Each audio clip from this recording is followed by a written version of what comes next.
On this week's Clear Voice, Bishop Edward Braxton of Belleville, Illinois, speaks on the beauty of the new Roman Missal. He explains how it can help Catholics be more attentive and pray more productively. We also begin a three-part series with Monsignor David Yeager, a Franciscan of the Holy Land and currently a judge for the Roman Rota. For many years, he worked as a legal advisor and academic expert on the question of Jerusalem. All that, plus Matt Weber's second week of Advent reflection. Those stories and much more right now on Clear Voice.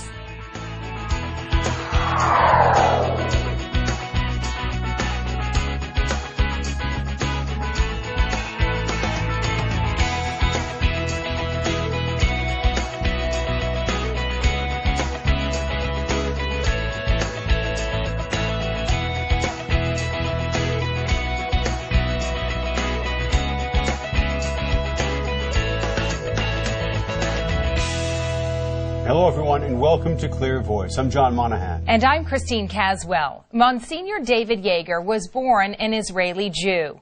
Born in Tel Aviv, he became a Christian as a teenager. Monsignor Yeager is an expert on the Middle East and has been involved in a number of negotiations in the region. Today, he talks to us as an academic expert on the question of Jerusalem.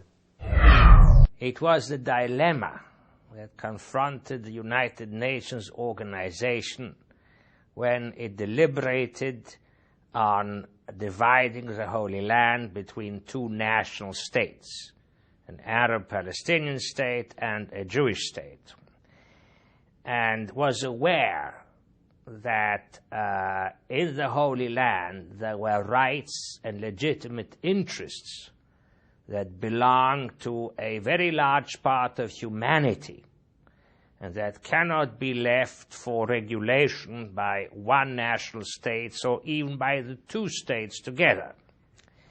Therefore, the United Nations established Jerusalem and its environs as an area under international administration, in which the followers of all three religions, Judaism, Christianity, and Islam, would have equal rights and would be equally protected by an international administration.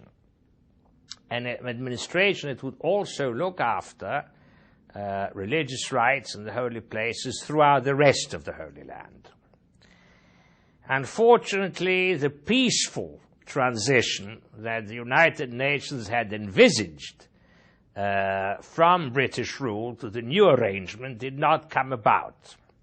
As a result of war, Jerusalem was divided between an area in the east under Jordanian control and an area in the west under Israeli control, with each side annexing unilaterally the part that it controlled militarily. In 1967, again, the situation of the ground changed when the entire area came under Israeli control. What never changed is the legal situation. The legal situation being that an area of Jerusalem and its environs is not available to any one nation or even to any two nations to decide upon without international approval, without international resolutions that would change the status of an international city, the corpus separatum, a separate territory, and open it up to negotiation between no longer Jordan but Palestine on the one hand and Israel on the other. It is expected, of course, that under present-day conditions, when that happens, Jerusalem, the areas of Jerusalem, will be distributed between those two national states according to the usual criteria. But that the United Nations will not approve of any disposition unless the purposes that it had in 1947 were met today. This is in essence the question of Jerusalem in relation to the peace process in the Holy Land. Yes, there must be peace between the Israelis and the Palestinians, but there must also be an internationally recognized resolution of the need to provide equal protection and freedom for all in Jerusalem and environs. And this can only be done through an international instrument, say a multilateral treaty. The Holy See is on record for many years as insisting on this application of international law, on having at least the purposes of the internationalization resolution met before the area is opened up to a political disposition. The most precise and most solemn expression of these expectations of the Catholic Church can now be found in the preamble to the 15th February year 2000 basic agreement between the Holy See and the Palestine Liberation Organization, where in the preamble, in effect, the Palestinian side adheres to the long-standing position of the Holy See that Jerusalem must benefit from an internationally recognized special statute, detailing its main elements, such as the legal equality of the three monotheistic religions, their institutions and their followers throughout the city, the right to religious freedom, freedom of religion and conscience to all within the area of Jerusalem, preservation of the special character of the city of Jerusalem, the observance of the special legal regime called the regime of status quo that governs certain major holy places, as well as, in general, freedom of access to the holy places of the three religions, freedom of worship in them, and freedom of administration of them by those who own them, respectively. These are the main principles, and therefore it is opportune that as once more, as indeed when has it not been the case, so many voices are heard calling for negotiations for peace in the Holy Land, this particular specific element of any search for peace should be borne in mind. And next week, Monsignor Yeager talks about peace being critical in the Holy Land. As Americans move out of rural areas toward the cities and suburbs, the Church is adjusting to the population shift. Catholic News Service's Julie Asher has a look.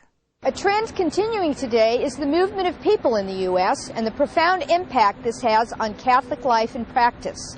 Among the impacts are wholesale parish and school closings and consolidations in older cities and rural towns, and pressure to build new facilities, churches, schools, and social service institutions to meet the growth of cities and suburbs of the Sun Belt. As a church in the United States, we can become very focused on the issues that surround closing parishes, and often enough that's an area where the population has declined and there are fewer parishioners able to support the infrastructure. And it's the challenge of how to deal with that in the most pastoral way, those realities, without losing touch with the enormous growth that's occurring in other areas. One example, in the last 10 years, the Archdiocese of Atlanta has added over 500,000 Catholics to the Catholic population of the Archdiocese. The Archdiocese has been on a great building surge, and they have added 10 additional parishes. But when we stop and think that it's 10 additional parishes, but there's 500,000 new Catholics, also in a diocese where the parishes basically were full beforehand, that it's still not catching up. And I think we need to kind of attend to that reality of the huge number in the growth areas that we're still missing, that quite honestly there's not a space in the parking lot and there's not a seat on the pew to bring them into church. And these are folks who are seeking to be connected, and that challenge of how to respond to it and yet Clearly, the practical reality of building churches, of staffing and organizing this is quite complex and challenging for the diocese there.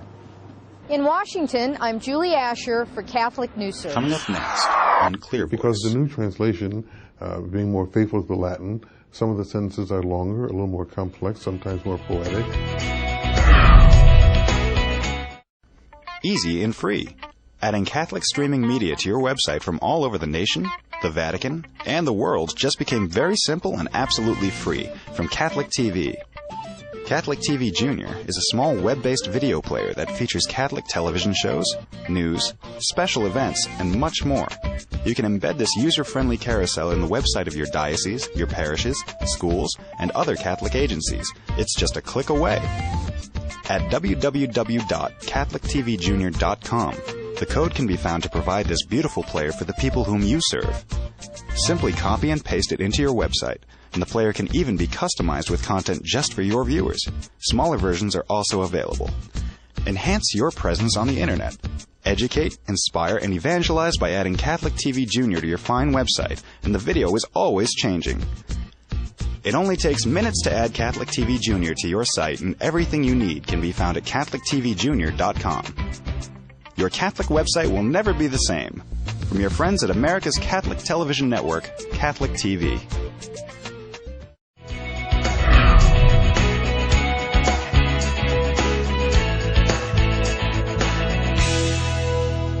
Now that we're into the second week of the new Roman Missal, many Catholics in the pew are still trying to figure out just how these new terms work. And John, many continue to question why the changes needed to be made. Bishop Edward Braxton, the Bishop of Belleville, Illinois, spoke with Catholic TV's Kevin Nelson. He explains what these new changes can bring to the English-speaking church and how this poetic language can enhance prayer life. And joining us now is Bishop Edward Braxton of Belleville, Illinois. And thank you so much for being with us, Bishop. I thought we could talk about the new changes, the new Roman Missal, and I know you've written about it and spoken about it, and I wanted to get some of your thoughts on the aspect of people coming through with the changes and sort of reflecting, being able to reflect more fully on the words and how this could possibly lead them into a more deeper understanding of the Mass or more participation in the Mass. Well, of course, it is not primarily a change in the Mass, but simply a more complete translation of the Missale Romanum. And I think for some people, there may have been the feeling that, oh, this is a big burden, it was something we have to deal with. Actually, it's not a burden at all. I think it's an opportunity to be embraced, not a burden to be endured. I think it's an opportunity for deacons, priests, bishops, and the Christian faithful who assemble for liturgy and religious to renew their spirituality through the liturgy. It provides us with a kind of Lectio Divina, a kind of spiritual reading, if you will, because the new translation, being more faithful to the Latin, some of the sentences are longer, a little more complex, sometimes more poetic, makes us necessarily slow down. Priests must slow down. There are periods, commas, semicolons, pauses. Words must be enunciated clearly because they're new words.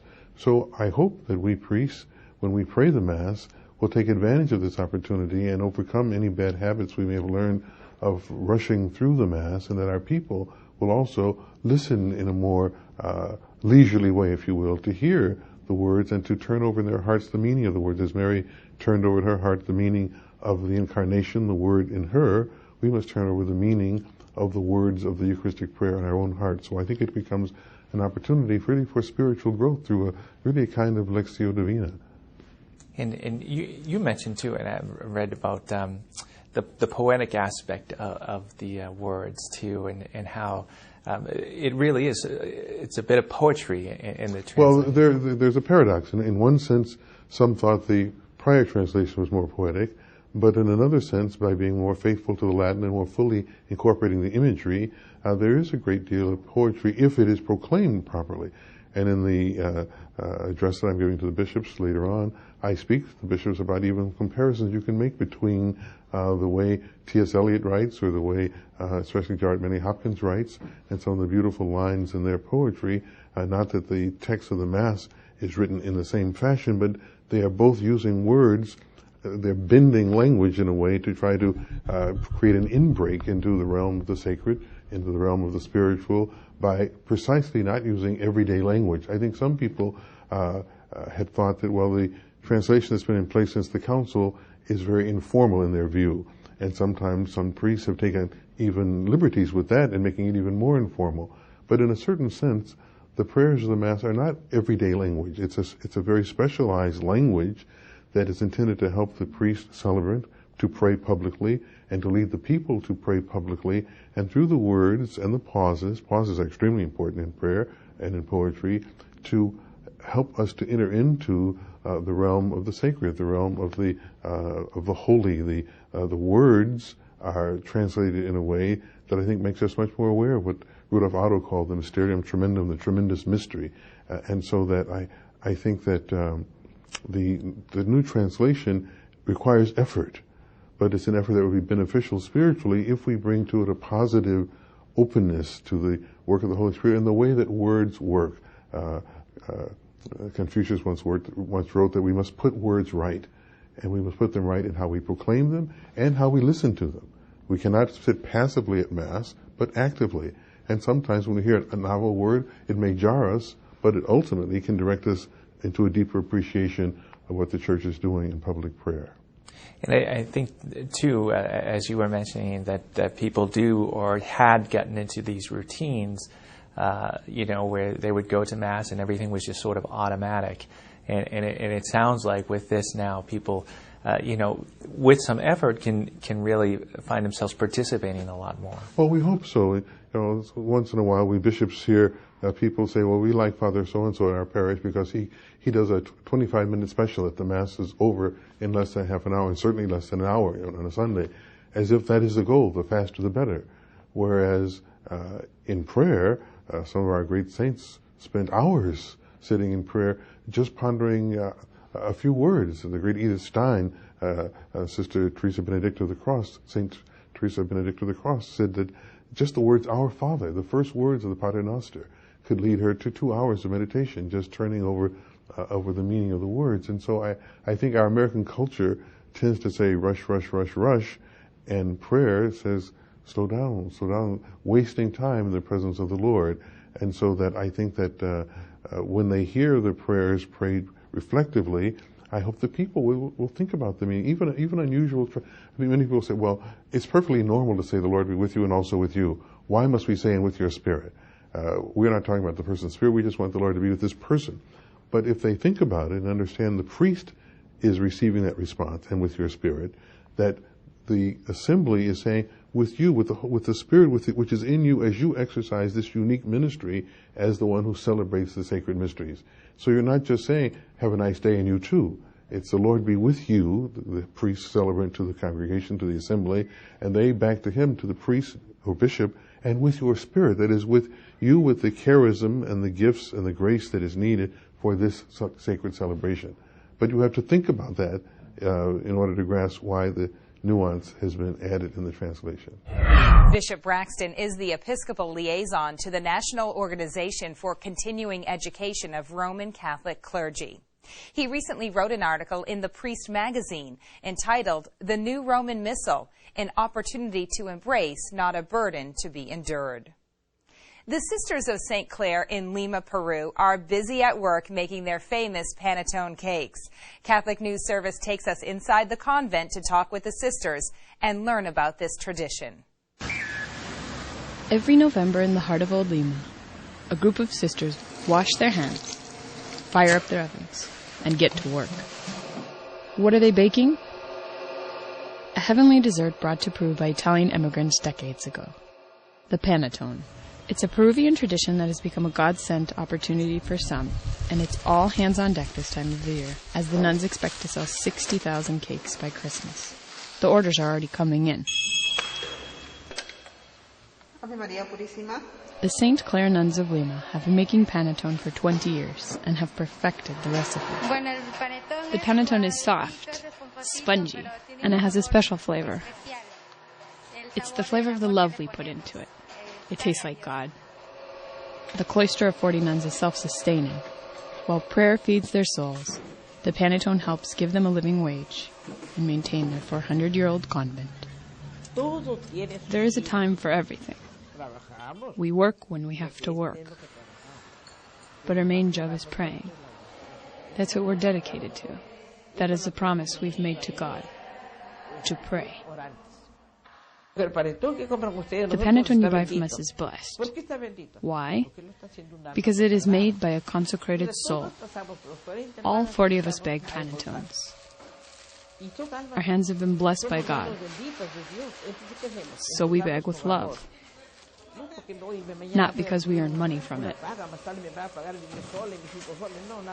I do it out of my love for God and for the salvation of souls. The success of all work depends on prayer.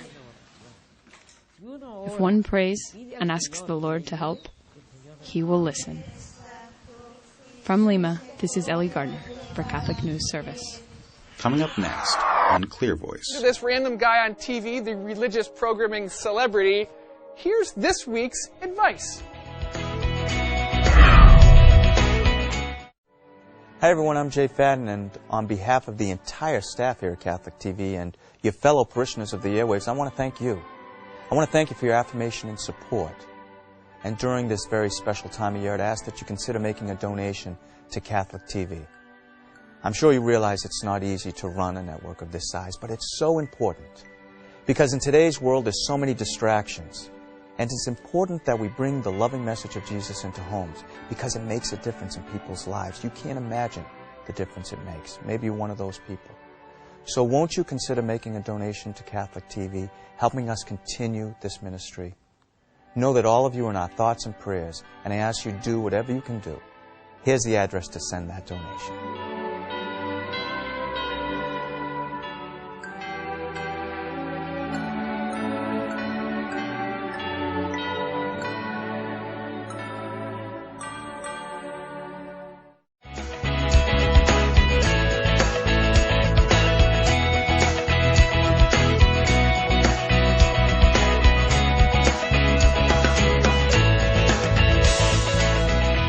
Pope Benedict says that it is important for us to find long-lasting solutions for world hunger and not to just send food to the hungry. Rome Reports takes us to the Vatican for more on the Pope's meeting and Caritas Internationalis. Benedict XVI met with Italian volunteers from the group Caritas Internationalis, the leading Catholic NGO in the world. The Pope told them that addressing the needs of others is not just to give bread to the hungry, but also to address the root causes of hunger, among which the Pope pointed to the current economic crisis. Spesso calamità naturali e guerre creano situazioni di emergenza. La crisi economica globale è un ulteriore segno dei tempi che chiede il coraggio della fraternità. Il divario tra nord e sud del mondo e la lesione della dignità umana di tante persone richiamano ad una carità che sappia allargarsi a cerchi concentrici dai piccoli ai grandi sistemi economici. The meeting marked the 40th anniversary of Caritas in Italy. The Pope noted that thanks to Caritas, those in need have not felt abandoned by God. He also praised the success record from this Catholic NGO, saying it served as an example for all of society. Cari amici, non desistete mai da questo compito educativo, anche quando la strada si fa dura e lo sforzo sembra non dare risultati. Caritas in Italy has been a branch of the Italian Episcopal Conference since its founding in 1971, working for the welfare of the needy, helping them to find work, and working for the equality of immigrants.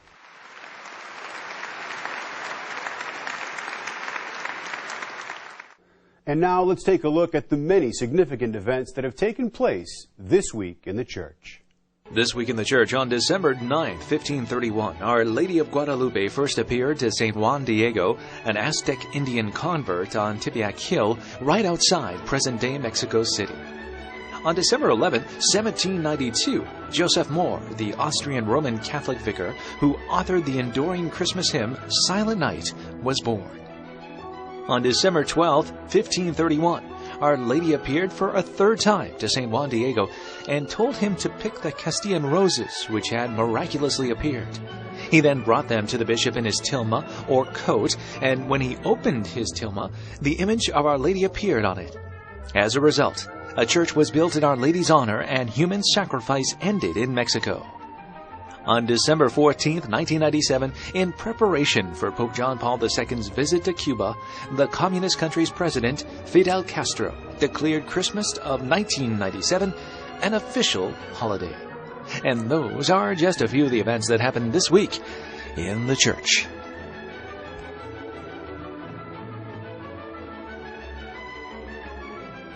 This week, our friend Matt Weber reflects on the second week of Advent. His advice, enjoy the silence. A lot easier said than done. Here's a word with Weber.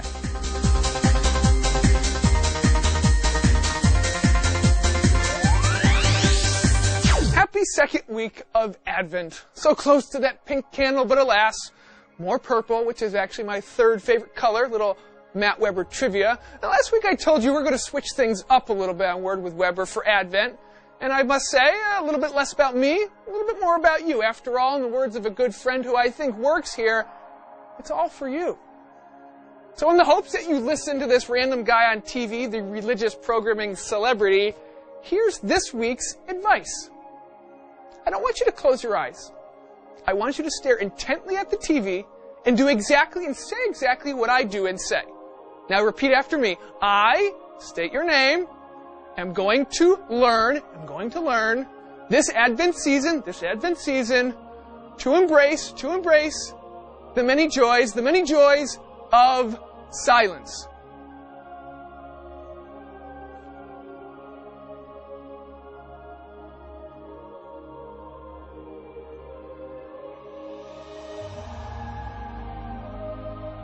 It's amazing what becomes most present when you stop to not just smell the roses, but to listen to the roses, or anything else for that matter that doesn't make noise. Leave the iPod at home one day this week. Mute the TV during commercials. You may find silence to be refreshing. But be sure not to mute John and Christine. They still need to close out the show. You know, Christine, it's no easy thing to keep quiet for a while. Are you making a reference to me? Just in general, of course. Well, that is our show for this week. I'm not going to be quiet. I'm Christine Caswell. Thanks for being with us. No surprise there. And I'm John Monahan. We hope to see you again next week for another edition of Clear Voice.